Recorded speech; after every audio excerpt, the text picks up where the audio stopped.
Hi there. Today we're going to talk about one of the specialized woodworking tools that we make, which is the chairmaker's Inshave, also known as a scorp. It's really unclear which is technically the most correct name, but it really doesn't matter. Both names are equally applied to this. Basically a curved draw knife that you pull and is used for carving very shallow hollow forms, particularly chair seats. So Inshaves or scorps come in a wide variety of profiles. Some are very flat for cutting a shallow seat or shallow form. Others are aggressively round for deeper forms. Ours is an ellipse. If you'll take a close look right here, you'll see that the center section is a very shallow curve, and then the two sides curve up much more aggressively. In our opinion, this gives the best of both worlds. It's a very efficient roughing tool, but yet it does a fine job of finishing, which is what I'm doing today. I've got a chair seat in sycamore that I've roughed out, and I'm working on smoothing and getting the final form here. So I have it here on my little chairmaker's bench.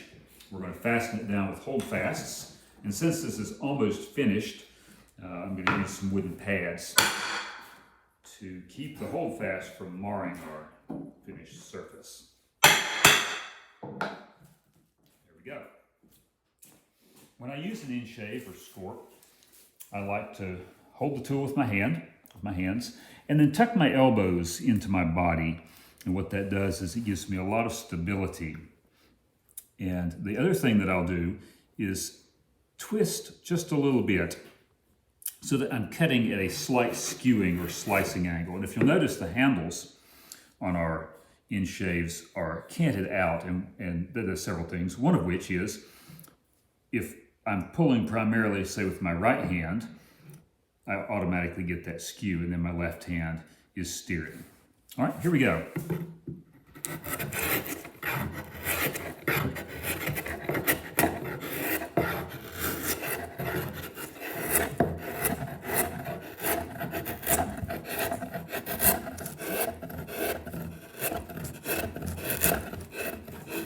There are two ways that we cut, two directions we cut, either with the grain or across the grain. We don't want to cut against the grain or uphill, as it were. In this case, I'm cutting pretty much across the grain.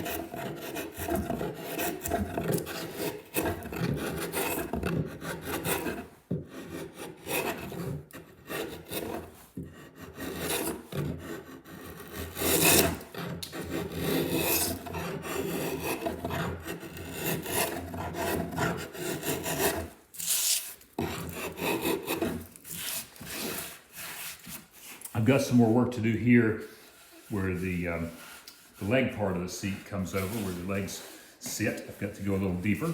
So I'm going to come in from one side. Now I'm cutting with the grain here. And you notice my line, I can come right up to my line with this tool.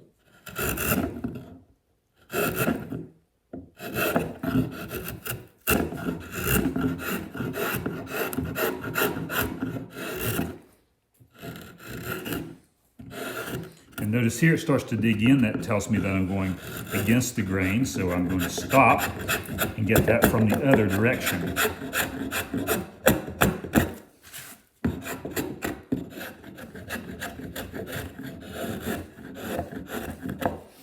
So I'll turn. I'll come back over here. This tool gives a tremendous amount of control.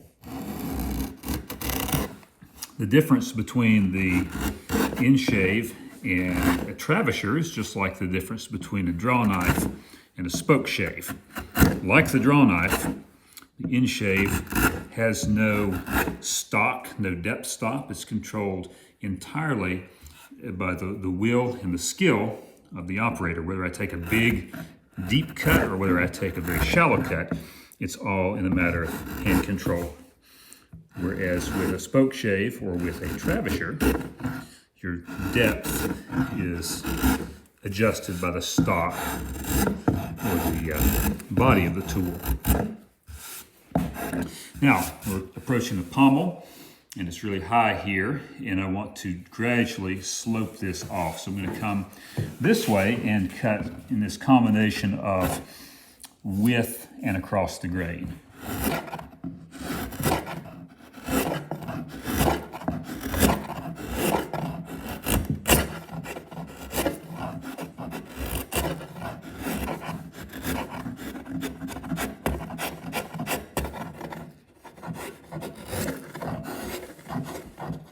Trying to be careful to use this flatter center section of the blade so as to get the smoothest possible finish. Now, personally, I like a chair seat with a slight tooled finish, and our Inshave really, I think, does a nice job. See this subtle texture? It's not perfectly flat and smooth, but it's very pleasing. It's shallow and subtle, but it just is so nice with the light. When the raking light plays on that, you see those subtle tool marks. Now, this corner of the blade where it's very much tighter, sweep, we can use that where we need a tighter curve, like up here as we approach the spindle deck, or for roughing.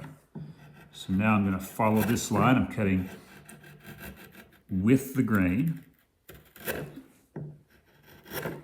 And this actually will cut even a tighter hollow, tighter curve than what I want for this particular chair seat. So I have to be a little bit careful.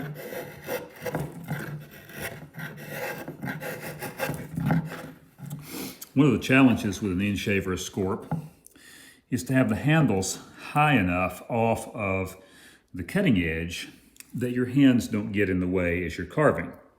The problem is if you get your handles too far up, they're out of the way, but you don't have the power and control as being close. So the closer your hands are to that cutting edge, the more control and also the more power you're going to have. So we found what I believe is a good compromise.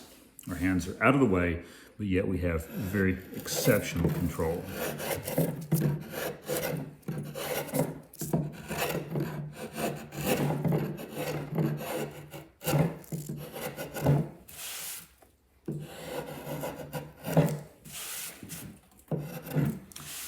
So we've come with the grain.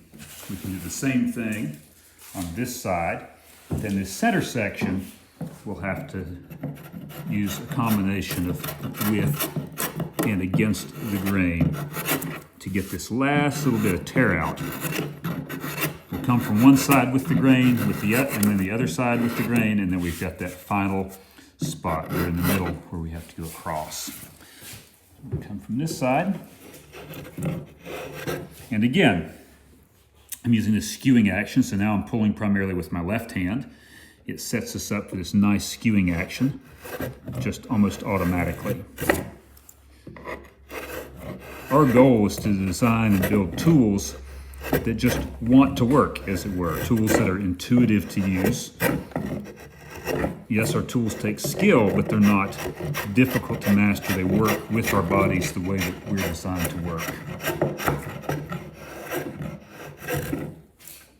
Notice I can just take a very thin shaving here.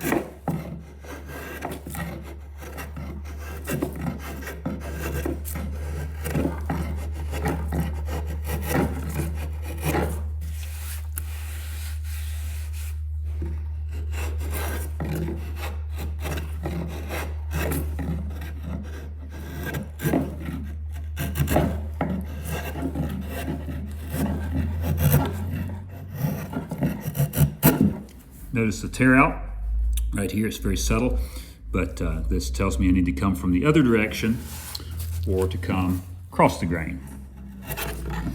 Sycamore is not an easy wood to work. Sycamore, like some other hardwoods, has interlocking grain. It makes it very challenging to carve smoothly, but it makes it a really good candidate for a chair seat material because it resists splitting. And with this sort of stick chair seat that's pierced with all these holes where the sticks for the upper structure and backrest, and the chair legs come in. You don't want a wood that's going to split easily.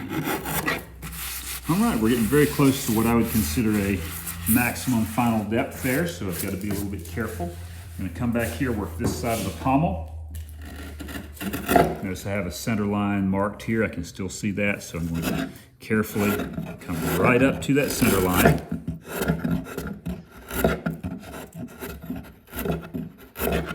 Just feather this back in. A little bit of a bump here that needs to come out.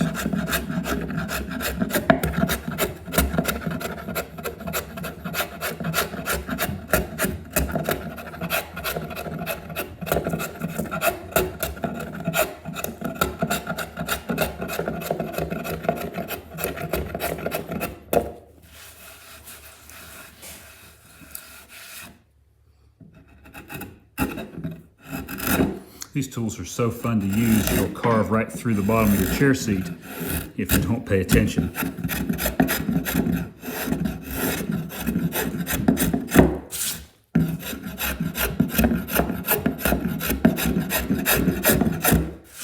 And just a little more from this side.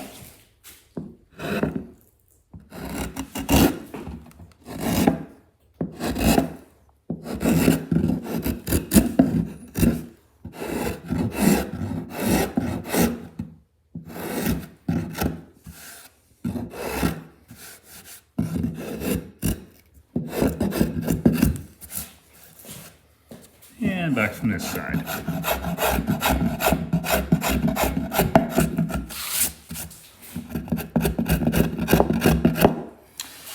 And there we have it. There's just a little bit more work to do that I'll handle a little later on. For more information on our Inshaves and our other fine hand tools for woodworkers, check out our website, www.lunentools.com. If you have any questions about these or other tools, drop a comment in the comment section below.